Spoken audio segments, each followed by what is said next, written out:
হবে এলান তোমারই নাম মসজিদের মাইকে, হবে এলান তোমারই নাম মসজিদের মাইকে। বাড়িওয়ালা নাই রে বাড়ি নাই রে দুনিয়াতে, গাড়িওয়ালা নাই রে গাড়ি নাই রে দুনিয়াতে, টাকাওয়ালা নাই রে টাকা নাই রে দুনিয়াতে, জমিওয়ালা নাই রে জমি নাই রে দুনিয়াতে, নাই রে দুনিয়াতে, জমিওয়ালা নাই রে জমি নাই রে দুনিয়াতে। তোমার ভয়ে থাকতো মানুষ ছিল বাহাদুরি, ভাবনি হাওয়ায় ওড়া তুমি যে রঙিন ঘড়ি। তোমার ভয়ে থাকতো মানুষ ছিল বাহাদুরি, ভাবনি হাওয়ায় ওড়া তুমি যে রঙিন ঘড়ি। সুতোয় টান দিলে মাবুদ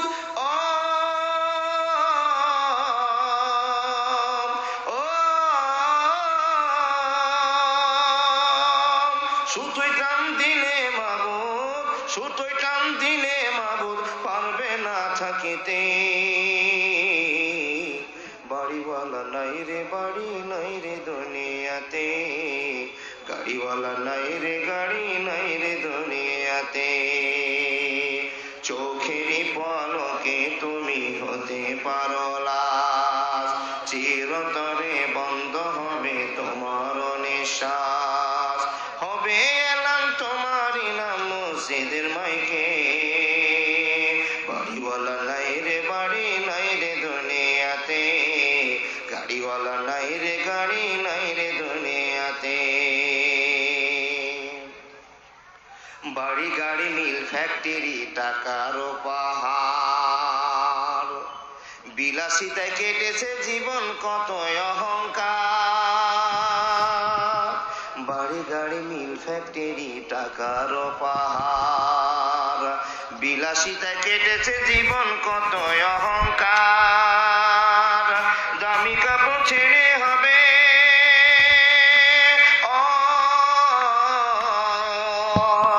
দামি কাপড় ছেড়ে হবে সাদা কাফন পরিতে। বাড়িওয়ালা নাই রে বাড়ি নাই রে দুনিয়াতে, গাড়িওয়ালা নাই রে গাড়ি নাই রে দুনিয়াতে। চোখেরই পলকে তুমি হতে পারো লাশ, চিরতরে বন্ধ হবে তোমার নিঃশ্বাস।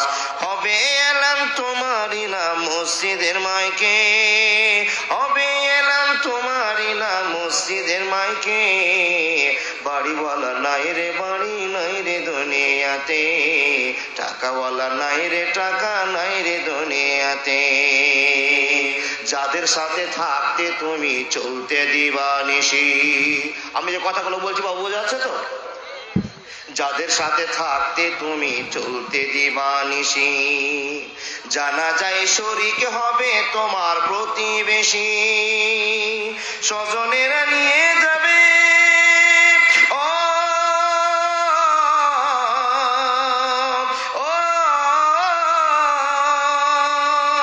স্বজনেরা নিয়ে যাবে, স্বজনেরা নিয়ে যাবে তোমায় খাটলাতে। বাড়িওয়ালা নাই রে বাড়ি নাই রে দুনিয়াতে, জমিওয়ালা নাই রে জমি নাই রে দুনিয়াতে, টাকাওয়ালা নাই রে টাকা নাই রে দুনিয়াতে, গাড়িওয়ালা নাই রে গাড়ি নাই রে দুনিয়াতে।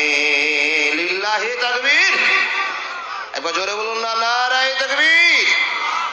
নির্বাচিত আজকের সভার সভাপতি, দিন প্রিয় ইসলাম প্রিয় সুপ্রিয় শ্রোতা মণ্ডলী, প্রজেক্টের মাধ্যম দিয়ে জালসা শ্রবণকারী অত্র এলাকার দিনী মা ও বোনেরা, লাখো কোটি শুকরিয়া সে আল্লাহ, যে আল্লাহ অনেক দিনের সাধনার পর এতগুলো মানুষকে এক জায়গায় এই মাদ্রাসা কেন্দ্রিক আয়োজিত সভায় বসে সন্ধ্যা থেকে নিয়ে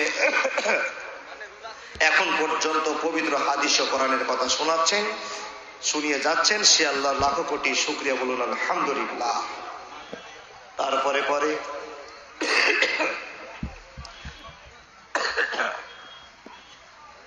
আর প্রেরিত রাসূল বিশ্বনবী নবী মুহাম্মদুর রাসূলুল্লাহ, সকলে বলুন আর একটু জোরে বলুন, সাল্লাল্লাহু আলাইহি ওয়াসাল্লামের প্রতি লাখো কোটি দরুদ শান্তির ধারা বর্ষিত হোক। আল্লাহুম্মা সাল্লি আলাইহি আল্লাহুম্মা বারিক আলাইহি। মাশাআল্লাহ। মাদ্রাসার নাম কি মাওলানা? জি, হেফাজুল উলুম।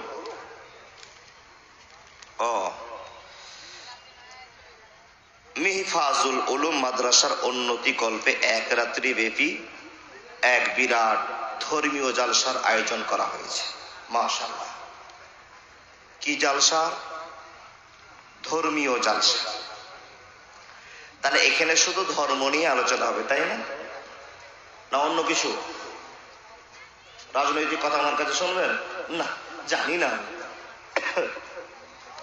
পার্টির কথা শুনবেন? বলতে পারবো না। দেশ বিদেশের কথা শুনবেন? পারবো না বলতে। যেটুক নলেজ, ধর্মীয় কথা যেটুক জানি সেটুক ওপেন করব। আল্লাহ যেন বলার তৌফিক দান করেন। সকলে বলেন আল্লাহুম্মা আমিন। যারা শুনবো আমলে ফিটিং করার জন্য আল্লাহ তৌফিক দান করেন।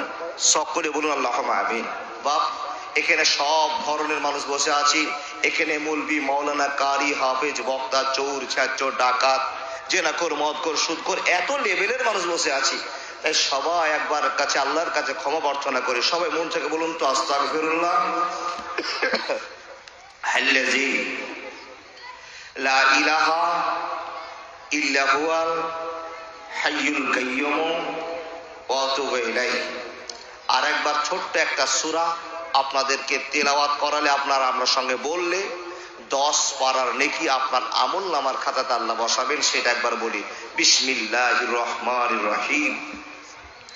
কুল হুয়াল্লাহু আহাদ আল্লাহুস সামাদ লাম ইয়ালিদ ওয়া লাম ইউলাদ ওয়া লাম ইয়াকুল লাহু কুফুয়ান আহাদ।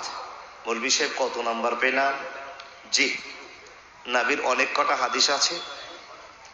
একটা হাদিসের কথা আপনাকে বলি। একবার সূরা ইখলাস যদি কেউ পাঠ করে, তাকে কেউ বলেছে কোরআনের তৃতীয়াংশের 1 ভাগ নেকি দান করা হয়। তাহলে আমরা জালসা শুনে চলে যেতাম, এই নেকিটা করতে পারতাম না। তো বাবা, আপনাদের সামনে যতক্ষণ কথা বলবো, কাউকে সুবহানাল্লাহ, আলহামদুলিল্লাহ, লা ইলাহা ইল্লাল্লাহ, আল্লাহু আকবার, আমি বারবার প্রশ্ন করবো, আপনারা বলবেন তো ইনশাআল্লাহ?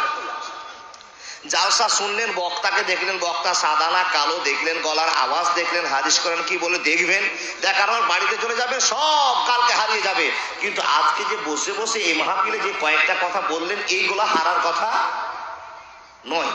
এটাই চিরজীবন অক্ষত থেকে যাবে। কখন দেখবেন? যেই দিন বিপদের সময় আপনি পড়ে যাবেন, বিপদে দেখবেন যে আপনার সাইডে কেউ নেই, সেই দিন দেখবেন আমলগুলো আপনার সাইডে আপনার দাঁড়িয়ে কথা বলবে। আপনি হতাশা হবেন না, তার কারণ আপনি আমাকে নিয়ে অনেক ভাবনা চিন্তা করেছিলেন, তাই আপনার পক্ষে আমরা দাঁড়িয়েছি। সে আহ্বান জানিয়ে আপনাদেরকে বক্তা শুরু করলাম, আলোচনা শুরু করে দিলাম। 1 ঘন্টা কথা বলবেন ইনশাআল্লাহুল আজিজ। দেখি কতক্ষণে মানুষটাকে আমি বোঝাতে পারি। আমার বাপ, আমি প্রথমে কিছু কথা বলি, এটা আমার অভ্যাস। আজও না বললে মনটা ফিরে হয় না।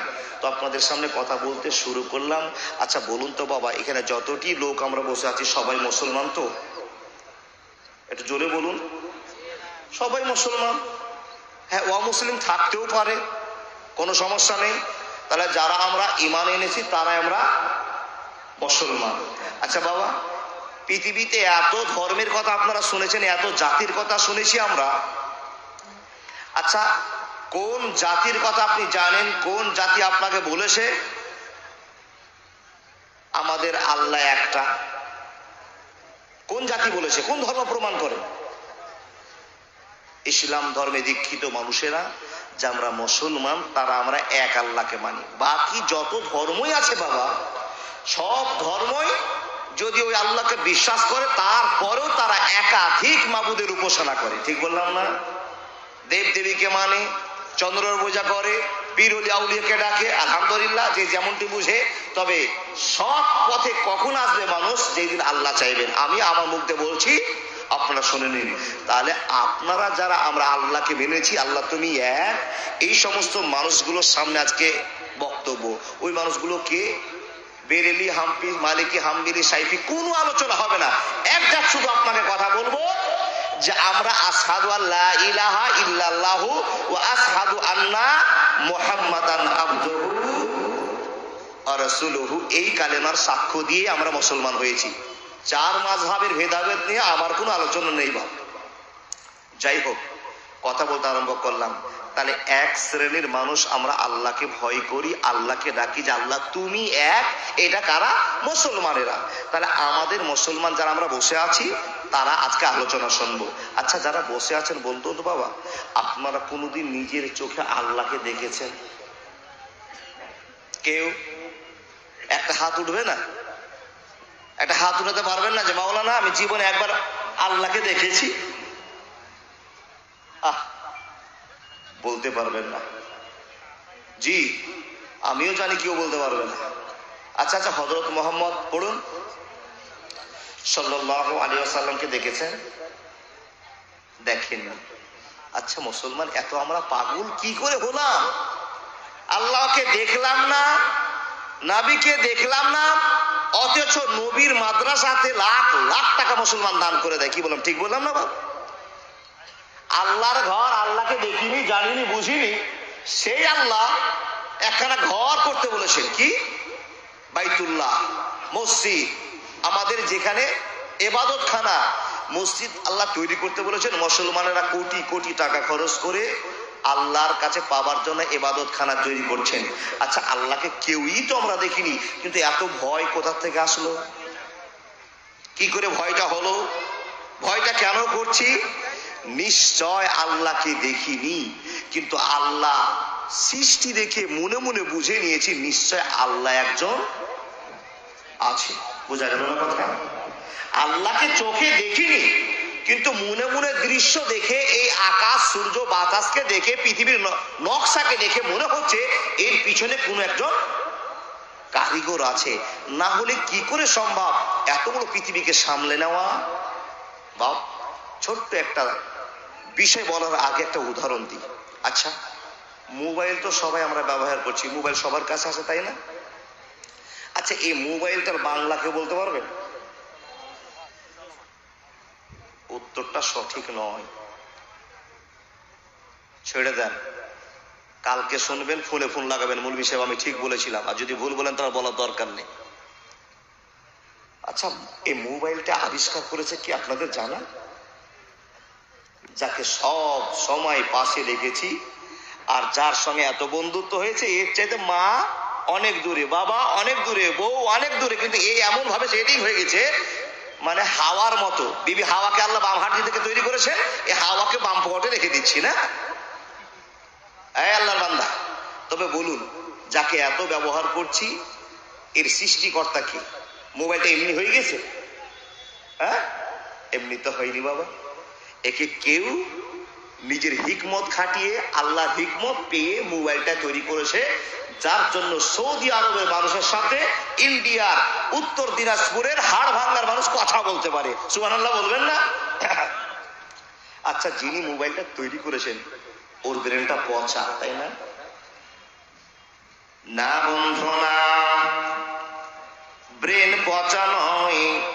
প্রশংসার কথা আপনাকে বলি, আপনার বাবা 30 বছর থেকে সৌদি আরবে খাটে, 2 বছরের টিপ লাগায়, 3 বছরের টিপ লাগায় আপনার জীবনটা চলে যায়। আপনার মা বাড়িতে আছে, বাবা বিদেশে আছে, 2 জনের কাছে 2টো ফোন আছে। বাবা সকাল সন্ধ্যা কল করে মাকে, মা কল করে বাবাকে। দিনে রাতে আন্দোলন হয়ে যায়, দিনে রাতে সেবা হয়ে যায়, দিনে রাতে কথা হয়ে যায়।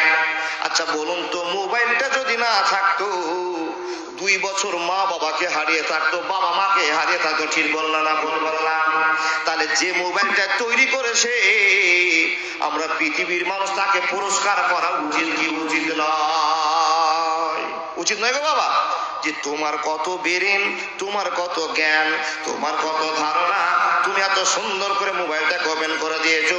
আর পৃথিবীর যত মানুষ আছে এই মানুষগুলোর কাছে তুমি মোবাইলকে একটা প্রজেক্ট হিসেবে ব্যবহার করে দিয়েছো। তোমার জ্ঞান গরিমার বহরটা কত আছে? বন্ধুরে আমার, এই চিন্তা ভাবনা করে যিনি মোবাইল তৈরি করেছেন তার নাম হলো মার্টিন কুপার। কি বললাম? Martin Cooper. বন্ধুরে আমার, এই মার্টিন কুপার মোবাইলকে আবিষ্কার করেছেন। যখন মোবাইলে কথাবার্তা শুরু হয়ে গেল, দুনিয়াবাসী মানুষেরা, বিখ্যাত লোকেরা জানতে পারলেন যে মোবাইলে একজন আরেকজনের সঙ্গে কথা বলতে পারে, দেখাদেখি করতে পারে। মার্টিন কুপারকে সাজিয়ে দিল, তার মূর্তিকে ছাপিয়ে দিল, তাকে একটা স্টেজের মধ্যে প্রবেশ করিয়ে দিল, আর ফুলের মালা, ফুলের সম্ভাষণা শুরু করে দিয়েছে। মানুষেরা স্যালুট করতে আরম্ভ করেছে, লোকটার প্রশংসা শুরু করেছে। ও হে লোক, পৃথিবীতে এত লোক আছে, তোমার ব্রেনে কোন এমন কাজ ধরা পড়লো? তোমার একটা ব্রেনের জন্য গোটা পৃথিবীর মানুষকে তুমি কাছাকাছি করে দিয়েছো, গোটা পৃথিবীকে তুমি শান্ত করে দিয়েছো, একজনের কথাকে আরেকজনের কাছে ওপেন করে তুমি সহজ করে দিয়েছো।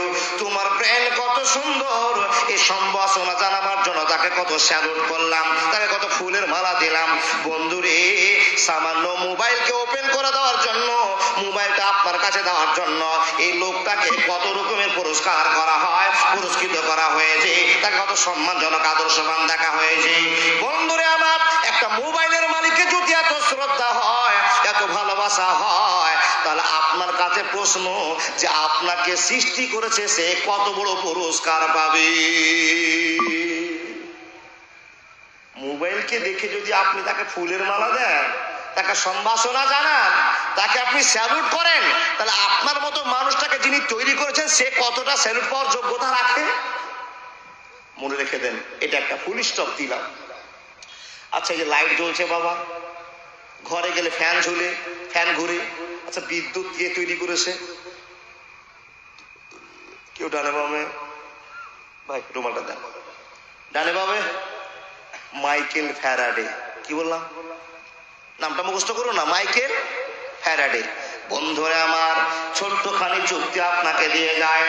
এই যে মাইকেল ফ্যারাডে এত সুন্দর করে কানেকশন করেছেন, গোটা দুনিয়াবাসীকে চকচক করে দেখিয়ে দিয়েছি, অন্ধকারের ছায়াটাকে দূরে সরিয়ে দিয়েছি। মুসলমান, আপনার কাছে আমার প্রশ্ন, আপনি বলুন তো, মাইকেল ফ্যারাডে কারেন্ট তৈরি করেছে, ওই মাইকেল ফ্যারাডেকে একবার আর্থিকে হাত দিতে বলুন, একবার কারেন্টে হাত দিতে বলুন, বলুন তো হাত দেওয়াটা সম্ভব হবে? হবে গো বাবা?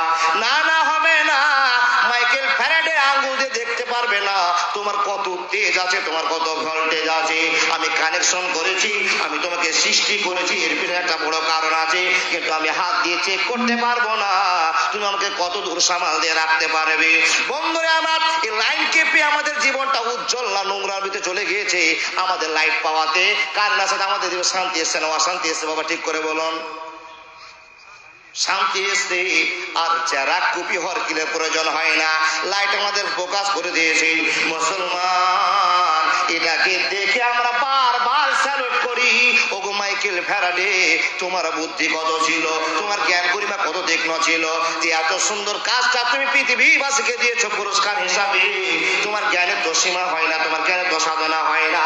এই ভেবে লাখ লাখ টাকা, কোটি কোটি টাকা মাইকেল ফ্যারাডেকে দিয়ে আমরা আলোকিত হয়েছি, জীবনটাকে ধন্য করতে পেরেছি।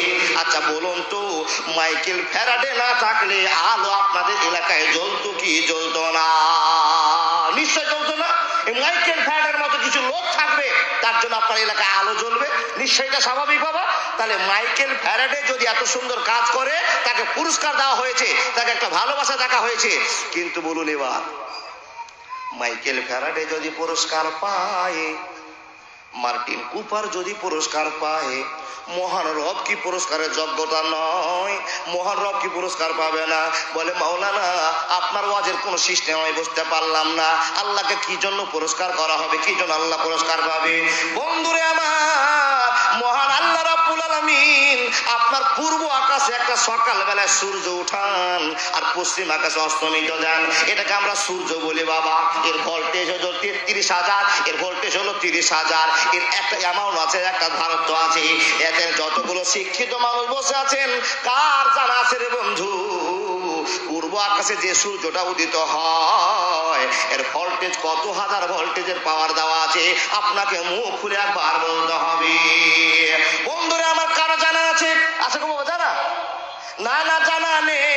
পৃথিবীর কোন গবেষণাগারী, ওই পৃথিবীর কোন মহামানব, পৃথিবীর কোন মাইকেল ফ্যারাডে আজও পর্যন্ত গবেষণা করতে পারলো না আল্লাহকে পূর্ব আকাশে যে তুমি সূর্যটা ওঠাও আর পশ্চিম আকাশে যেটা অস্তমিত যায়। মহান রব, এই আকাশটাকে আল্লাহ তুমি কেমন করে সাজিয়েছো আর কত হাজার ভোল্টেজে তুমি পাওয়ার দিয়ে সূর্যটাকে উদিত করেছো আল্লাহ। একটা সূর্যের তাপে গোটা পৃথিবীর মানুষ অশান্তিতে জীবন কাটিয়ে দিতে আরম্ভ করে। মাবুদের দল, ও আল্লাহ, তোমার কাছে বারবার প্রশংসা করে ইচ্ছা হয়, তোমাকে দেখে মনে হয় তুমি নিশ্চয়ই একজন আল্লাহ আছো, নাহলে এত বড় ভক্ত জ্ঞান কেমন করে রাখতে পেরেছ, এত বড় সিস্টেম আল্লাহ কেমন করে তুমি পরিচালনা করছো। এই সিস্টেম দেখে বুঝে নিতে হয় আল্লাহ একজন আছে। আমায় গাইতে দাও দয়াল, বাধা দিও না, মনের কথা বলতে দাও, জবান বন্ধ করো না। অন্ধকারে রইল যারা, দুই কুল হারাইল তারা, হেদায়েতের আলো দিও, হেদায়েতের আলো দিও, গুমরাহিতে রেখো না, আমায় গাইতে দাও দয়াল, বাধা দিও না, মনের কথা বলতে দাও, জবান বন্ধ করো না। বন্ধুরে, কথা বলতে আরম্ভ করলাম মানুষের দল চট করে আপনার একখানা উত্তর দিয়ে বলুন, ও আব্বা জানেরা, ও দাদা বন্ধুরা আমার, আপনার কাছে প্রশ্ন হয়ে গেল, মাইকেল ফ্যারাডে যদি পুরস্কার পায়, মার্টিন কুপার মোবাইল করে যদি একটা পুরস্কার পেয়ে যায়, আপনি বলুন তো পূর্ব আকাশে এত ভোল্টেজের একটা সূর্য উঠে আল্লাহ কত বড় পুরস্কার আপনার কাছে পাবে? নিশ্চয় আল্লাহ পুরস্কার পাওয়ার মধ্যে একটা কাজ দেখেছে আপনাকে। জি, এবার আপনার আল্লাহর সৃষ্টি আপনি দেখেছেন, যার জন্য আমরা ভয়ে হাজার হাজার মানুষ মসজিদে কাঁদি, মাদ্রাসার মসজিদে গিয়ে সিজদা করে আমরা আল্লাহর কাছে চাই, ঠিক কিনা বাবা? আল্লাহকে না দেখে আমরা মুসলমান বিশ্বাস করেছি।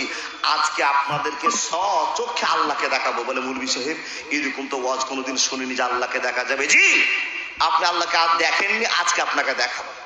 বলে কি করে? জি, দেখার পলিসি আছে, আপনাকে দেখাবো। সরি, দেখাতে না পারলেও আপনাকে বুঝিয়ে দিব যে আপনার পাশে, আপনার ডানে, আপনার বামে, আপনার সামনে আল্লাহ বিরাজমান। এটা আপনাকে দেখাতে পারবো ইনশাআল্লাহ।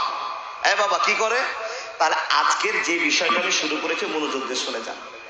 আল্লাহ শব্দটা এটা দামি শব্দ। আচ্ছা বলুন তো, পৃথিবীতে অনেক মানুষের নাম শুনেছেন, অনেক বিভিন্ন নাম আপনার কানে জানা, এলাকাতে কারো নাম টিএমসি, কারো নাম সিপিএম, কারো নাম আরএসপি, অনেক ছেলে মেয়ে পাওয়া গেছে, লালটু বল্টু অনেক আছে। আচ্ছা, আল্লাহ শব্দের মানুষ কারো নাম শুনেছে যে এই ছেলেটার নাম আল্লাহ? কারো শুনেছেন কোনদিন?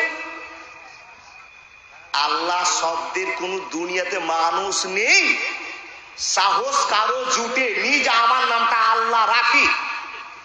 জি, খুঁজে দেখুন, পাওয়া যাবে না। বলে মৌলভী সাহেব, আল্লাহ কেন রাখেনি?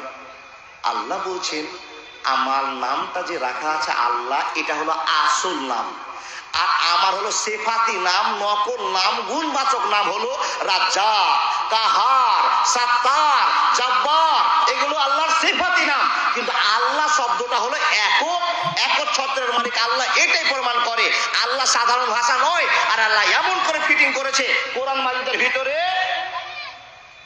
অনেক জায়গায়, কত জায়গায়? 2621 জায়গাতে শুধু আল্লাহ আল্লাহ শব্দটাকে আল্লাহ ব্যবহার করেছেন। আল্লাহে ওয়াল্লাহে এই শব্দটাকে 2621 জায়গাতে আল্লাহ ব্যবহার করেছেন। আল্লাহ শব্দটার সন্ধি বিচ্ছেদ যদি আপনি করতে যান, পৃথিবীর কোন এরকম আর্টিস্ট উঠেনি, দার্শনিক উঠেনি যে আল্লাহ শব্দটাকে ভেঙে দিয়ে এর প্রতিশব্দি বের করবে, এরকম ক্ষমতা আজ পর্যন্ত কার হয়নি। তাহলে আল্লাহ এমন সিস্টেমে আল্লাহ নামটা দিয়েছেন, আপনাকে একটু ব্যাখ্যা করে বোঝায়। এ বাবা, আমরা আল্লাহকে মানি, তাই না? তাই আমরা আল্লাহকে আল্লাহ বলে ডাকি। কিন্তু কিছু লোককে দেখবেন, অমুসলিম ভাইদেরা কি করে, ওরা দেবকে ডাকে, দেবতাকে ডাকে, ঈশ্বরকে ডাকে। তাহলে ঈশ্বরের যদি সন্ধি বিচ্ছেদ করতে যান, শব্দটাকে ভাঙতে যান, তো ঈশ্বরের ঈশ্বরই বের হয়ে আসে, ঈশ্বরই বের হয়ে আসে। কিন্তু বাবা, আজও পর্যন্ত আল্লাহ শব্দকে ভেঙে আল্লাহর স্ত্রীর নাম বের করবে এরকম খবর জানা গিয়েছে? কোন দার্শনিক পেরেছে? কোন আর্টিস্ট পেরেছে? কোন মহামানব পেরেছে? না। আল্লাহ শব্দকে ভাঙতে আজও পর্যন্ত পারেনি, কিয়ামত পর্যন্ত পারবে না। আল্লাহ একটা দামি শব্দ। আল্লাহ বলছেন এই দামি শব্দ একমাত্র আমার জন্যই প্রযোজ্য, দুনিয়াবাসীর জন্য প্রযোজ্য নয়। বা বিশ্বনবী নবী মুহাম্মদুর রাসূলুল্লাহ পড়ুন সাল্লাল্লাহু আলাইহি ওয়াসাল্লাম দিন প্রচার শুরু করেছেন। ইসলাম ধর্মের প্রবর্তক হিসাবে মানুষকে বললেন, এ বাবুরা, এ লোকেরা, তোমরা আশহাদু আল্লা ইলাহা ইল্লাল্লাহু ওয়া আশহাদু আন্না মুহাম্মাদান আবদুহু ওয়া রাসূলুহু, তোমরা কালেমাটা পড়ো, এক আল্লাহকে মানো। কোন আল্লাহকে মানো? যে আল্লাহ হলো কুল হুয়াল্লাহু আহাদ আল্লাহুস সামাদ লাম ইয়ালিদ ওয়া লাম ইউলাদ ওয়া লাম ইয়াকুল লাহু কুফুয়ান আহাদ। লোকেরা বলছে, তাই তো গো, আপনি তো সত্য কথাই বলেন, কিন্তু একটু সন্দেহ দাঁড়িয়ে গেল। কেন? 365টা দেবতার পূজা পার্বণ করি, আর আপনি হঠাৎ করে বলছেন এক আল্লাহর পূজা পার্বণ করতে হবে? মেনে নেওয়া সম্ভব হয় না। আচ্ছা, সঠিক কথা লোকগুলো বলেছে। হঠাৎ করে কেউ যদি বলে যে এক আল্লাহর ইবাদত করেন, তাহলে আপনার মনে একটা প্রশ্ন জাগবে কিনা? জাগাটা স্বাভাবিক।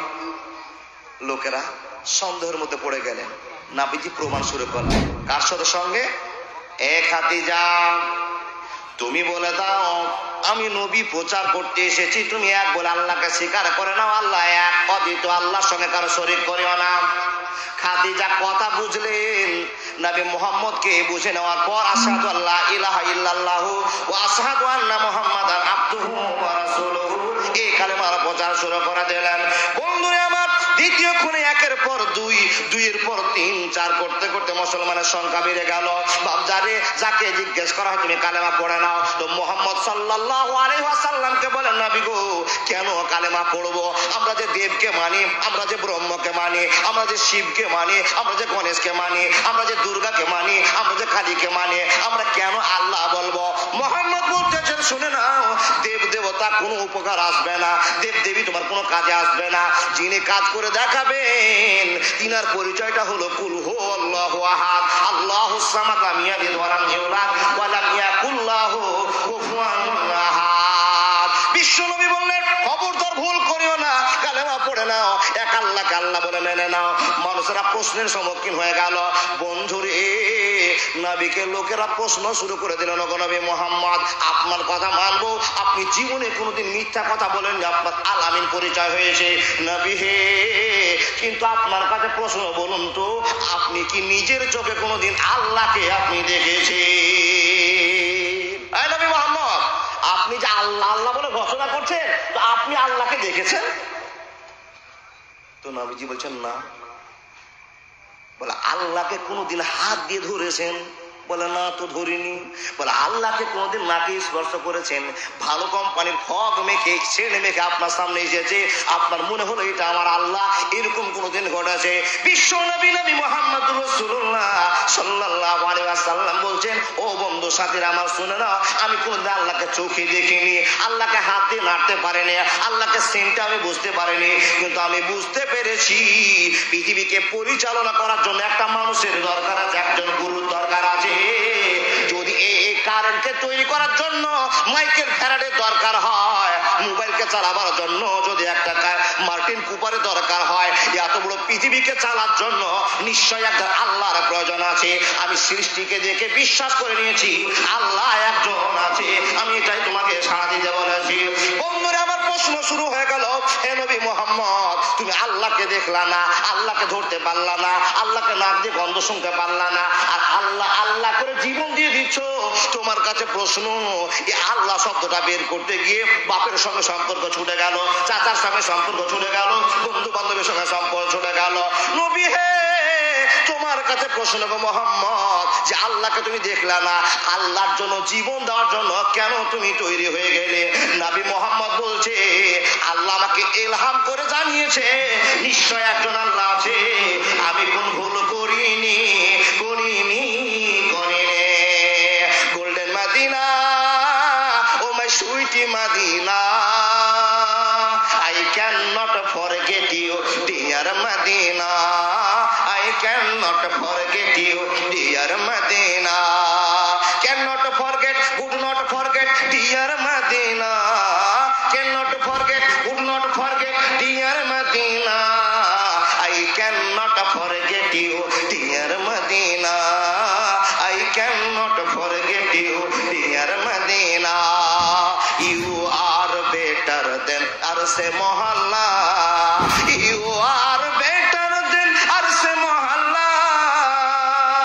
Dear Prophet Islam in Medina, I cannot forget you, dear Medina. I cannot forget you, dear Medina. Golden Medina, oh my sweet Medina. I cannot forget you, dear Medina. এক জোরে বলুন আল্লাহু আকবার। কথাগুলো যে বলছি বোঝা যাচ্ছে বাবা? নাবিও দেখেননি, আমরাও দেখিনি। দেখেছি কি আমরা? তবু মনের ভিতরে আল্লাহর ভয় আছে। না থাকলে কেন 10,000 টাকা নেন মাওলানা, আল্লাহর খাতায় জমা করা দেন, কিয়ামতের দিন দেখবো। কেন করেন? নিশ্চয় ভয় একটা আছে। আর আল্লাহ একজন আছে। আল্লাহ আছে কি নাই আবার আপনাকে বোঝাই। আচ্ছা বাবা, আমাদের নবী চলে যাওয়ার পরে সাহাবীরা আসলেন। প্রথম সাহাবীর নাম কি? খলিফা যিনি হলেন তার নাম কি? আবু বকর। দ্বিতীয় জনের নাম কি? উমর। তৃতীয় জনের নাম কি? উসমান। চতুর্থ জনের নাম কি? হযরত আলী। ইনাদের রাজত্ব চলে গেলেন। ইনাদেরকেও নাস্তিকরা প্রশ্ন করলেন, এ আবু বকর, নবী মোহাম্মদ একটা কথা বলে দিয়েছে, আর তার পরিপ্রেক্ষিতে তোমরা একবারে আল্লাহ আল্লাহ আল্লাহ আল্লাহ শুধু আল্লাহ বলে যাচ্ছ। তুমি আবু বকর সত্য করে বলো, তুমি চোখে বলে যে আল্লাহকে দেখেছো? আবু বকর বলছেন, না দেখিনি। বলে হাত দিয়ে ধরেছো? বলে না ধরেনি। নাকে শুনেছো? বলে না শুনিনি। তাহলে একই মোহাম্মদ যে ভুল করে চলে গেছে, তোমরাও সে ভুলটা করছো। চলে গেল যুগ, সাহাবীর যুগ গেল, তাবির যুগ গেল, তাবিইনদের যুগ গেল। এই করতে করতে বাবা ইমামদের যুগ আসলো। ইমামদেরকে জিজ্ঞেস করতে আরম্ভ বলে, কোন ইমাম গো? কোন ইমাম? ইমাম আবু হানিফা, ইমাম আহমদ বিন হাম্বল, ইমাম জাফর, ইমাম মোহাম্মদ, ইমাম শাফি, বিখ্যাত বিখ্যাত লোকগুলোকে নাস্তিকেরা প্রশ্ন শুরু করলেন, আচ্ছা আপনারা জ্ঞানী মানুষ, এত ব্রেন নিয়ে আপনারা কি করে ভুল পথ অবলম্বন করে? নাস্তিকদের প্রশ্ন, আল্লাহ কি গো নেই? নবী মোহাম্মদ বলছেন আছে, আর আমরা তা দেখতে পাচ্ছি। নবীকে একটা প্রশ্ন করা হলো, ইমামদেরকে একটাই প্রশ্ন করা হলো, আল্লাহকে দেখেননি, শোকেননি, ধরেননি, আল্লাহকে মানছেন কেন? ইমাম শাফি থেকে শুরু করে নিয়ে নবী মোহাম্মদ পর্যন্ত সবার একই উত্তর, সৃষ্টি দেখে বুঝে নিতে হবে আল্লাহ একজন আছেন। এবার আল্লাহ আছে কিনা আপনাকে দেখাবো। তর্ক বিতর্ক হয়ে যায় বাবা, তর্ক বিতর্ক হয়ে যায় নাস্তিকদের সঙ্গে। একদিন ইমাম জাফরকে, কি বললাম নামটা কি বললাম? ইমাম জাফরকে প্রশ্ন করছেন নাস্তিকেরা। 17 জন নাস্তিক এসে জিজ্ঞেস করছেন, ইমাম জাফর, তোমার অশান্তিতে আমাদের দিন পার হয় না। নবী মোহাম্মদ অশান্তি করে চলে গিয়েছে, সাহাবীরা অশান্তি করে চলে গিয়েছে, আমরা শেষ সবাকার যুগের মানুষ ছিলাম না। এখন তোমার কাছে আমার প্রশ্ন, তুমি বলে দাও তুমি আল্লাহকে দেখেছো? ইমাম জাফর বলছেন না। একই ভাষা, একই কথা। ইমাম জাফরকে বলা হলো, যদি আল্লাহকে দেখেননি, হাত দিয়ে ধরেননি, নাকে সঙ্গেননি, সে আল্লাহর গুণগানের জন্য জীবন দেন কেন? এত বড় ভুল করেন কেন? জীবন চলে যাচ্ছে তবু আল্লাহ ছাড়ছেন না কেন করেন? ইমাম জাফর বলছেন, ভাই তো তোমাদের প্রশ্নটা কি? নাস্তিকেরা বলল, আমরা আল্লাহকে মানি না, আপনি যদি বাঁচতে চান তো আপনি আল্লাহকে দেখিয়ে দেন। কে বললো? নাস্তিকেরা বললো। কাকে? ইমাম জাফরকে। আমরা আল্লাহকে মানি না, আর আপনি আল্লাহর প্রচার করছেন যে আল্লাহ দুনিয়াতে বিরাজমান নয়, সে আল্লাহর প্রচার আপনি করছেন। আপনি যদি বাঁচতে চান তো আল্লাহকে আমাদের দেখিয়ে দেন, তো আপনার বিপদ আছে, আপনাকে মেরে দিব। ইমাম জাফর বিপদে পড়ে গেলেন। তাদেরকে উত্তর দিয়ে বলছেন, ভাই আমি তোমাদেরকে বুঝিয়ে দিচ্ছি, আল্লাহকে দেখিয়ে দিচ্ছি। আমি যদি দেখাতে না পারি তাহলে তোমরা 17 জন লোক আমার যে কোনো ব্যবস্থা নিতে পারো, আমাকে মারতে পারো, আমি হাত পেতে মাথা পেতে আমি তোমাদের অত্যাচার সহ্য করে নেবো। বলে ঠিক আছে, তাহলে আপনাকে আমাদেরকে আল্লাহ দেখাতে হবে না, তো আল্লাহকে বিশ্বাস করাতে হবে। বেশ ভালো প্রশ্ন, কথাটা আপনারা শুনতে পাচ্ছেন তো বাবা? ইমাম জাফরকে বলছেন, তাহলে আপনি দেখান। ইমাম জাফর একটা প্রশ্ন করলেন ওই 17 জন নাস্তিককে, এই দাদা আপনারা খুব নড়াচড়া করছেন, চোখটা ওদিকে চলে যাচ্ছে, কি গো প্রশ্নটা কি? এই বাবা, তোমরা 17 জনের মধ্য থেকে কেউ কোনোদিন জাহাজে উঠেছ? কথাটা কে বলছেন? ইমাম জাফর বলছেন। কাকে বলছেন? নাস্তিকদেরকে। তোমরা কোনোদিন কি জাহাজে উঠেছ? 17 জনের মধ্য থেকে একজন ভদ্রলোক বলছেন, আমি জাহাজে উঠেছি। বেশ ভালো কথা, তুমি জাহাজ দেখেছো তো? বলে হ্যাঁ, 10 তলা জাহাজ দেখেছি। বেশ ভালো কথা। আচ্ছা, জাহাজে উঠে তুমি কি কোনো সময় ভয় পেয়েছিলে? তুমি ভয়ের সঞ্চার অনুভব করেছিলে যে জাহাজটা ডুবে যেতে পারে? আর কিছু ভয় তোমার হয়েছিল কোনো কারণবশত দৃশ্য দেখে? 17 জনের ভিতর থেকে যেই লোকটি উত্তর দিচ্ছেন সেই লোকটি বলছেন, আমি জাহাজে উঠেছিলাম, আমি এমন একটা ভয়ের সম্মুখীন হয়েছিলাম, আপনাকে খুলে না বললার মনের স্বাদ মেটা না। ইমাম সাহেব বলতে আরম্ভ করলেন, বাপু হে, তুমি এবার খুলে খুলে বলো তোমার জাহাজে কোন ঘটনাটা ঘটেছিল। বন্ধুরে আমার মনোযোগ দিয়ে শুনিনি, কোন ঘটনা তোমার ঘটেছিল একবার বলে দাও। আমার আল্লাহ যে প্রমাণ করে দিয়েছি, কুল হুয়াল্লাহু আহাদ আল্লাহুস সামাদ লাম ইয়ালিদ ওয়া লাম ইউলাদ ওয়া লাম ইয়াকুল লাহু কুফুয়ান আহাদ। এত প্রচার তোমরা করছো, ইমাম জাফর তুমি শুনে নাও, আমি একদিন জাহাজে চড়ে বসলাম, এত বড় জাহাজ, 10 তলা জাহাজ। ওই জাহাজ আমি সফর করতে আরম্ভ করলাম। জাহাজে যখন চড়ে বসলাম, জাহাজের দৃশ্য দেখে আমার অন্তরটা একটা শক্ত হয়ে গেল যে এত বড় জাহাজ কোনোদিন এই জাহাজটা জঙ্গলের ভিতরে ঢুকতে পারে না, সমুদ্রে ঢুকতে পারে না। আমার দারুণ একটা কনফিডেন্স হয়ে গেল। আর আমি মনে মনে ভাবলাম আজকে মজা করে জাহাজে ঘুরে বেড়াবো। ইমাম সাহেব বললেন, ভাই ভয়টা কখন হলো বলো। ইমাম জাফরের প্রশ্নের উত্তর দিয়ে নাস্তিক বলছেন, বাবারে শোনো, ইমাম সাহেব যখন জাহাজে আমি চড়ে বসলাম, বড় সুন্দর একটা কোট পরা লোক আসলো, ট্রাই ঝুলিয়ে আছে, প্যান্ট শার্ট কুটবুট লাগিয়ে আছে। তাকে দেখে মনে হলো অফিসারের মতো লোক হবে। খবরে জানতে পারলাম ইনি হলেন এই জাহাজের ড্রাইভার, এই জাহাজের মালিক, ইনি হচ্ছেন জাহাজকে পরিচালনা করবে। এর দ্বারাতে এই 10 তলা বিল্ডিং জাহাজটা সমুদ্র পাড়ি দিয়ে চলে যাবে। ইমাম সাহেব গো, আমার মনে মনে ধারণা হলো এত শিক্ষিত ড্রাইভার, এত ভালো মানুষ কোনোদিন জাহাজটাকে নষ্ট করতে পারে না। এর মাথায় কত বুদ্ধি আছে যে আর বুদ্ধির জন্য ড্রাইভারে করে সমুদ্রের মিডিল দিয়ে জাহাজখানাকে পার করে নিয়ে চলে যাবে, এমন একটা সম্মুখীন হতে পারে। ইমাম সাহেব কিন্তু যখন সমুদ্রেতে আমাদের নৌকা চলতে আরম্ভ হলো, জাহাজ ছুটে গেল, তখন একটা দৃশ্য হয়ে গেল। কি দৃশ্য হলো একটু খুলে বলবে কিনা? ইমাম সাহেব ছোট্ট ছোট্ট করে প্রশ্ন করে, আর নাস্তিক সে প্রশ্ন উত্তর দিতে আরম্ভ করেছে। ইমাম সাহেব বললেন, বাবারে তোমার কি হলো, তুমি সেই ঘটনাটা আমাকে খুলে বলো। ইমাম সাহেবকে বললেন, ও ইমাম সাহেব, নৌকাটা জাহাজটা যখন দূরে চলে গেল, সমুদ্রের মিডিলে চলে গেল, হঠাৎ করে 10 তলা জাহাজের উপরে দক্ষিণ সাইড থেকে উত্তর সাইড থেকে একটা ঝড়ো হাওয়া চলতে আরম্ভ হলো। যখন ঝড় চালু হলো, সুরঙ্গের এই সমুদ্রের তরঙ্গমালা গুলো ঢেউ খেলতে আরম্ভ করলো, তরঙ্গমালা শুরু হয়ে গেল। ওগো ইমাম সাহেব, আর যত যাত্রী ওই 10 তলা জাহাজে ছিল সবাই যেন তুসবিহ তাহলিল শুরু করে দিয়েছে, সবাই ভয় করতে আরম্ভ করেছে। কিন্তু এত প্রবল বেগে ঝড় হলো যে 10 তলা জাহাজখানাকে সমুদ্রের ভিতরে ডুবাতে আরম্ভ করলো। নাবিক মরে শেষ হয়ে গেল, ড্রাইভার মরে গেল, পাল ভেঙে গেল, লাইট ভেঙে গেল, ছন্ন ছিন্ন হয়ে গেল। আর বাঁচবো মনে হয় না। সম্পূর্ণ 10 তলা বিল্ডিং এ জায়গা ডুবতে আরম্ভ করেছে। ইমাম সাহেব, আমি নিজের চোখের গল্প আপনাকে আমি শোনাতে আরম্ভ করেছি। মুসলমান, আপনার ধৈর্য ধরে শুনুন, আল্লাহকে জাহাজের ভিতরে আপনাকে দেখাবো। এবার জোরে বলুন লিল্লাহি তাকবীর। রইলাম তোর পীরিতের আশায় প্রাণ নবী গো, রইলাম তোমার পীরিতের আশায় নবী গো। বসে ছিলাম, ভালো ছিলাম, কোনো চিন্তা নাই, জাহান্নামের কথা শুনে মনে লাগে ভয়। ইচ্ছা করি মরিব প্রাণে, জ্বালাই আপনি নবীর সনে, আমায় মরতে লাগে কেন এত ভয়। প্রাণ নবী গো, রইলাম তোমার পীরিতের আশায়, রইলাম তোমার পীরিতের আশায়। একবার জোরে বলুন না সুবহানাল্লাহ। নাস্তিক 17 জন গল্পটা শুনছে, ইমাম জাফর একলাই তার সামনে বক্তব্য রাখছে, এক নাস্তিক। ইমাম সাহেব বলেন, ভাই তারপর কি হলো? বলে, ইমাম সাহেব নৌকাটা সম্পূর্ণ তলিয়ে গেল, 10 তলা জাহাজটা ডুবে গেল, নিস্তে নাবুদ হয়ে গেল। তখন তুমি কি করছিলে তুমি বলে দাও। বলে ইমাম সাহেব গো, আমি বাম দিকে তাকালাম, ডান দিকে তাকালাম, কিনারার আশ্রয় করলাম, বাঁচার জন্য ছটফট করলাম।